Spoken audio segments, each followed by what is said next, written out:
Hi guys, you've got a sickly Doc here with you, but I'm gonna make a video or two in this setup while I'm not feeling well. So hopefully these will be just as enjoyable as usual, although my energy level's not what it normally is. Anyway, we talked in one of the last videos about some quick pickups that I had picked up, and one of those was Ghost Rider issue 32 through 37. So let's go ahead and look at issue 32. Here's the cover to it.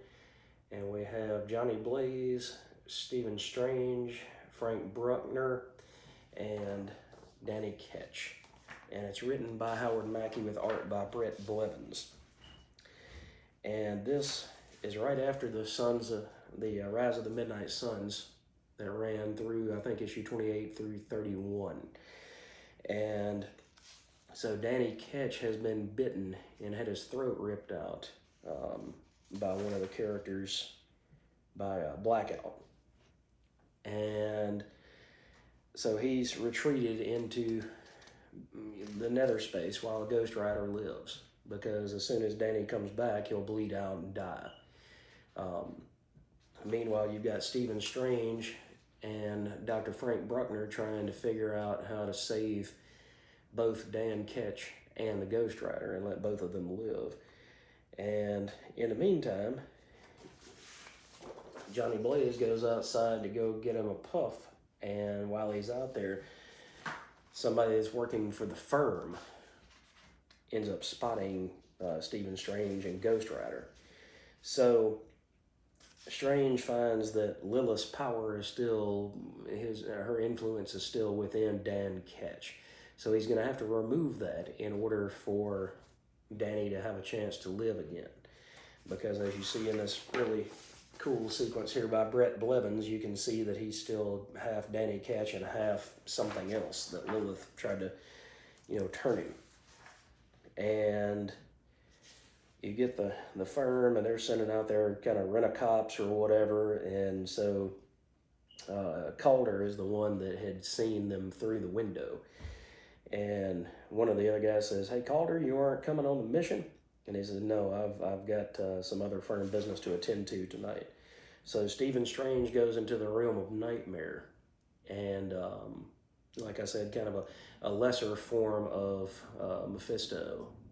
And he manages to eventually separate the evil that Lilith had imparted to Dan, and tells Dan, okay, now it's time for us to go. We have to go back and let you live.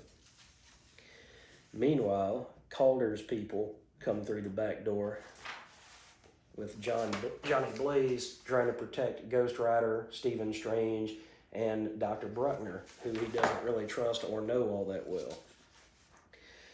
And you get to see Stern, who was once from the firm, and now he's trying to take over.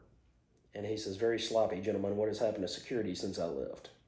And so he was originally security for this evil firm that was trying to control what was going on with Ghost Rider and Dan Ketch and all of that. Meanwhile, since all of this is going on, Stephen has put up a barrier so that they can't go back if there's a firefight going on or something like that. And so they slam into this barrier. And he says, "A barrier, something is amiss on the other side. Bruckner and Blaze must be straighten this out if either of us is to return to the land of the living again." So eventually Ghost Rider wakes up and helps to join the fight with Johnny Blaze and takes out the people from the firm, and then collapses again. And so in the end, you get to see Dan Ketch wake up, but then Stephen Strange has to put a protective barrier around Dr. Bruckner that freezes time. And as it freezes time, hey, Pipies, as it freezes time, it gives Bruckner a chance to fix him and save him. And we leave off with Stern having taken control of the firm. So in the little box at the end on the letters page, it actually says, what does it say? What do it say? It says, The maniacal madcap turns rush hour commuters into homicidal lunatics, and Dan learns a shocking truth about his parents. So he gets to learn more about mom and dad. All right, get down, baby. Get down. All right, if you guys can see this, this was Ghost Rider issue number 32 from 1992. Once again by Howard Mackie and Bret Blevins. Hang tight, guys, because I've got issue 33 coming up shortly.